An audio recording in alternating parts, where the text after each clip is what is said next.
అన్న నమస్తే అన్న. నమస్తే. సో బాలయ్య బాబు గారి అఖండ 2 సినిమా కోసం ఒక కళ్ళన్ని కాయలుగాచే విధంగా వెయిట్ చేసినాం ఇన్ని రోజులు. మరి సినిమా పోస్ట్ పోన్ అయిన ఫ్యాన్స్ అందరూ కూడా బాధపడుతున్నారు. చాలా బాధగా ఉంది. అఖండ 2 అంటే మామూలు విషయం కాదు. బాలకృష్ణ గారి సినిమా ఎన్ని సినిమాలు, సింహ అయితేమి, సమరసింహారెడ్డి, నరసింహనాయుడు, లెజెండు, ఇలా చెప్పుకుంటూ పోతే చాలా సినిమాలు మనం చూస్తూ వచ్చాం. బాలయ్య బాబు గారికి అభిమానులు కాకుండా వాళ్ళు ఎవరు ఉండరు. నందమూరి తారక రామారావు గారు, ఆయన వారసుడిగా నందమూరి బాలకృష్ణ గారు ఎన్నో సినిమాలు చేశారు. అయితే ఈ అఖండ 2 అనే దాని మీద చాలా అంచనాలకి మించి ఎక్స్పెక్టేషన్స్ తెలుగు వాళ్ళు, ప్రేక్షక దేవుళ్ళు అందరూ కూడా పెట్టుకున్నారు. ఆయన అభిమానులుగా మేము కూడా చాలా సినిమా ఎప్పుడెప్పుడు వస్తుందని చూస్తున్నాం. కానీ అన్ఎక్స్పెక్టెడ్గా ఏదో పర్సనల్ ఇష్యూ, అది అన్నగారిని ఆపలేవు. అలాంటి ఇష్యూస్ అన్నీ కూడా ఆయన అనేసి అటు ఊసేస్తాడు. సో ఎంతైతే ఉత్సాహంతో అఖండ 2 మనకి ప్రమోషన్ వైజ్ కూడా చాలా బాగా చేశారు. ఎంతైతే మనకి ఆగిందో అంతకి డబుల్ రెట్టింపుతో మళ్ళీ అఖండ 2 మళ్ళీ రిలీజ్కి వాళ్ళు డేటు అనౌన్స్మెంట్ చేయబోతున్నారు. ఇతర హీరోల ఫ్యాన్స్ అందరూ కూడా మీరు ఇంత హైప్ ఇచ్చారు కదా నెల రోజుల నుంచి కూడా, మరి టైంకి రిలీజ్ చేసుకోలేకపోయారనే విధంగా వెక్కిరింపులుగా మాట్లాడుతున్నారు. వాళ్ళకి ఏం చెప్తారు? అందరూ హీరోలు బాగుండాలి.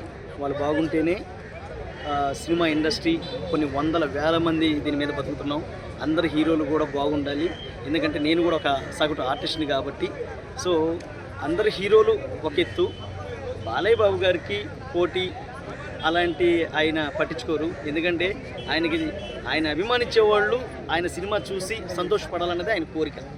సో ఆయనకి నేను ఇలా చేస్తాను, అలా చేస్తాను, నాతో వీళ్ళు పోటీ, నాకు వాళ్ళు పోటీ అని బాలయ్య బాబు గారు ఎప్పుడూ అలాంటివి పెట్టుకోరు.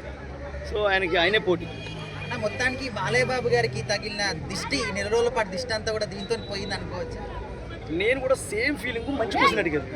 ఇది ఒక దిష్టి బాలయ్య బాబు గారికి, ఆయన చిన్న దిష్టి చుక్క ఇది. సో అంతే విజయంతో ఆయన మళ్ళీ రిలీజ్ కాబోతున్నారు అఖండ 2.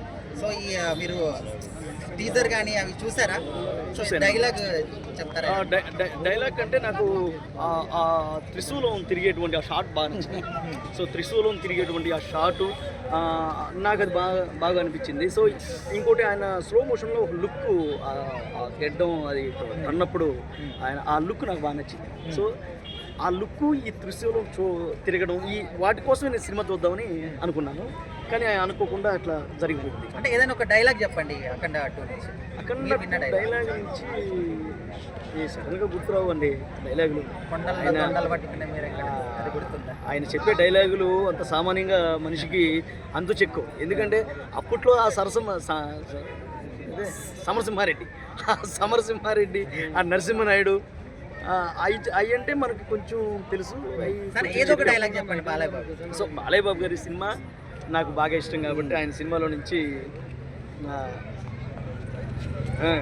టైం నువ్వు చెప్తావా, నన్ను చెప్పమంటావా? ప్లేస్ నువ్వు చెప్తావా, నన్ను చెప్పమంటావా? కత్తుతో కాదురా, కంటి చూపుతో చంపేస్తా. ఓ సో ఈ డైలాగు నరసింహనాయుడు. తర్వాత భగవంత్ కేసరిలో సమయం లేదు మిత్రమా, రణమా శరణమా, దొరికిన వాడిని తొరుముదాం, దొరికిన వాడిని తరుముదాం, ఏదేమైనా దేశం మేసం తిప్పుదాం. ఏం వస్తావా, చూస్తావా? సో మన సినిమా పోస్ట్ పోన్ అవ్వడం అనేది ఇది మామూలు విషయం కాదు. సో దానిని మనం ఇప్పుడు కూడా పట్టించుకో. మన సినిమా అంతే ఉత్సాహంతో మళ్ళీ మీ ముందుకు రాబోతున్నాం. చరిత్ర ఎవరు తొక్కలేరు, మేము వస్తాం ముందుకి. Thank you.